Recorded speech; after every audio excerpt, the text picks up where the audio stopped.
The Dimensity 9000 has a prime Cortex-X2 core clocked at a massive 3.05 GHz, with 3 performance cores clocked at 2.85 GHz. It also has 3 efficiency cores clocked at 1.8 GHz. That's a truckload of cores. This all means that I can play Crysis at 4K 240 FPS whilst managing its hunger for power. So expect great flagship performance alongside long battery duration. The Cortex-X2 core will be 35% better in performance whilst being 37% better in power efficiency compared to the 5nm Cortex-X1 core. The Snapdragon Gen 1 on the other hand has a prime Cortex-X2 core clocked at 3 GHz, 3 performance cores clocked at 2.5 GHz and 4 efficiency cores clocked at 1.8 GHz. As you can see, the Snapdragon has a lower overall clock frequency, the performance cores and the prime cores. This might be because Qualcomm doesn't want you to start making breakfast on your phone. But in my opinion, I don't think you find the difference in performance. Qualcomm is claiming a 20% increase in performance and 30% increase in power efficiency. The Dimensity 9000 features a Mali GPU, and when I saw this, my expectations dropped slightly.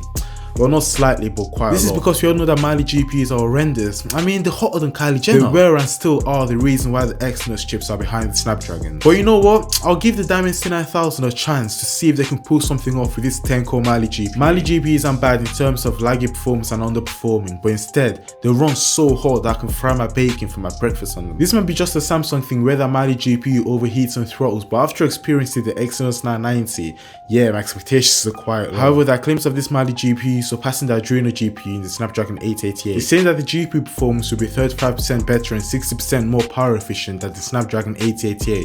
But to be honest, that's a Snapdragon from last year. I want to see it against the current Snapdragon Gen 1. The Snapdragon Gen 1 promises a 30% increase in performance and 25% increase in power efficiency, but that's not because of the increase in performance of AI. The Snapdragon Gen 1 can produce double the frame rate of a game whilst using the same amount of energy, or alternatively, it can keep the same amount of frames per second whilst using half the amount of energy. By the way, if you're enjoying the video, sub to the channel will be absolutely amazing, so I'm gonna wait for you to scroll down, tap the subscribe button. It's red, massive red button, the only red button there obviously.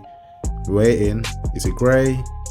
Good. The Snapdragon Gen 1 will also introduce volumetric rendering, which is like the younger brother of ray tracing. This will give you hyper-realistic lighting in video games, which will make your games pop out. The Dimensity 9000 has an alright 8MB L3 cache, but imagine if it had an 8MB L1 cache.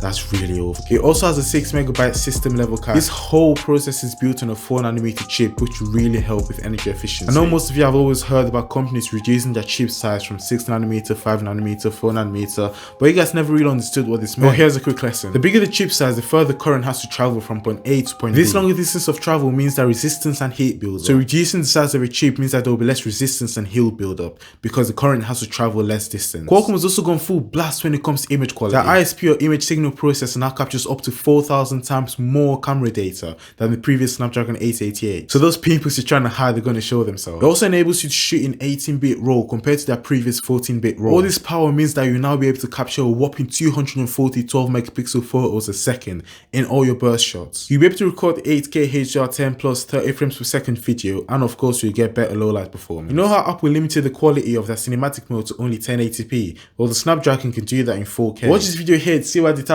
Ultra is illegally powerful. Like and subscribe if you enjoyed the video. Let me know some more video ideas in the comment section below. Follow me on Twitter and Instagram, link in the description, or just type in TechFull Tech. I'll catch you in the next one.